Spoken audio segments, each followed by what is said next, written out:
Welcome to Dependable Flame, where we explore vintage petrol lighters, ashtrays, tobacciana, and other useful mechanisms. Make yourself at home. Today we have the Zippo insert that went through the washing machine last week.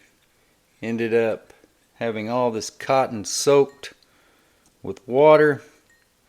We still managed to add some fuel to it and light it up during the live stream. See if I can determine what is what here. Maybe that's the piece that goes down the back side of the tube. So it is dried of all the water now. We're going to do this backward, put the dirty end in the bottom. Spin this right down through that eyelet, hopefully.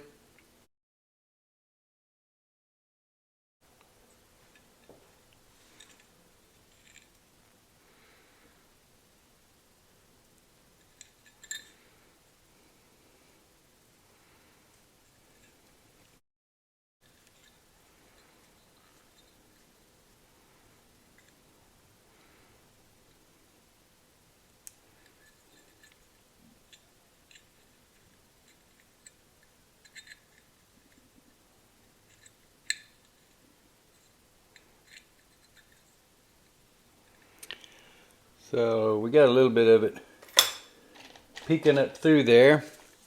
Hopefully that is enough to grab with our pliers, pull through. Now I wouldn't do this in a lighter that I was planning to sell, but this is the insert that we've been using in our T-Man commemorative custom made by Zippo Fanatic 77.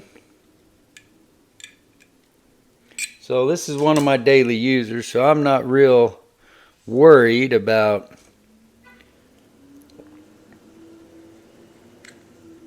what anybody else is going to get inside this insert and find. So the bottom part of that wick being dirty is just something we're going to have to live with. You can see that the water being in that insert for however long it was, few days, did develop some minor rusting.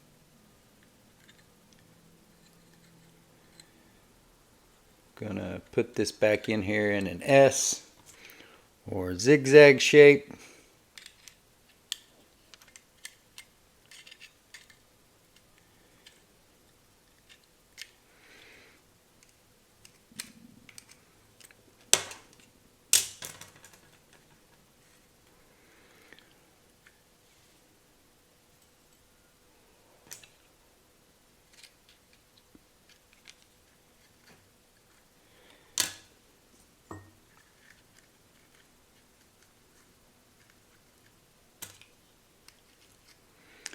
And we get all this cotton back in here, or rayon, whatever it actually is. And still have our wick peeking out the bottom. That's the way we want it. We want that wick to reach all the way down to the bottom of the insert. Also take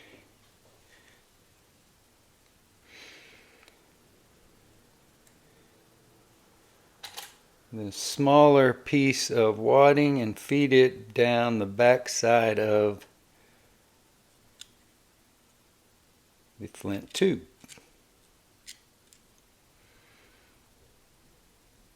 So there's all our wadding back in.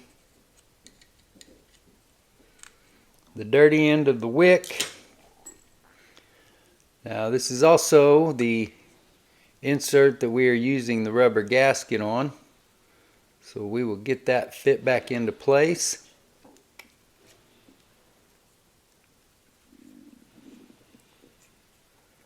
And it fits nice and snug. It does seem to me that this has made some improvement in the fuel economy that we have been getting out of this insert. It also looks like maybe there has been some shrinkage from side to side. Even so, I would still think that the fact that you have this rubber gasket fitting so tightly on 3 sides that it would seal off better, but it does look like you're going to get some evaporation possibly right there. So we will take note. Yeah, I did drop that. Saw that flint down on the table there. So drop the flint down in there.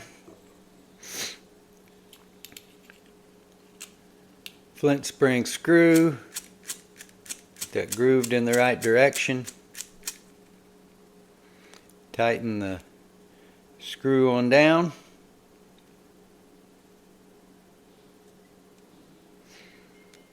And it looks like we were able to do that tight enough with just our thumb.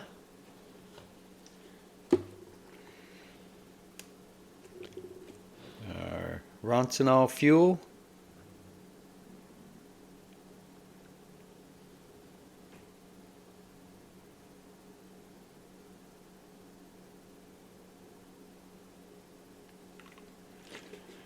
About a 10-second squirt there.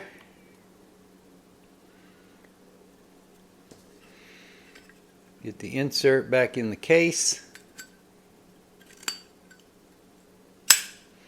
which of course fits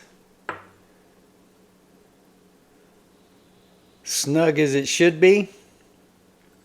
Give it a moment here to let the fuel vapor be carried up to the top of the wick. Let a little bit of fuel vapor build up there in the chimney or ignition area.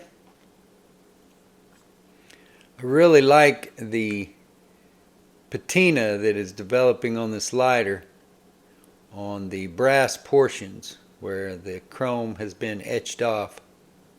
Not so much on the front where you see the image of T-Man, but here on the back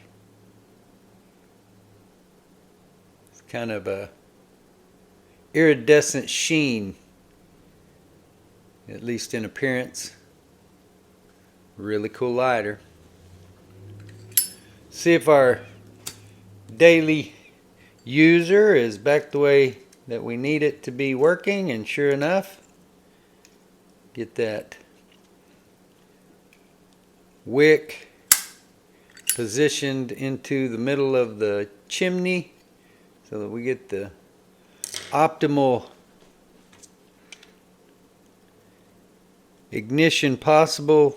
Bloom out that wick, and there you go, back to working just like it should be.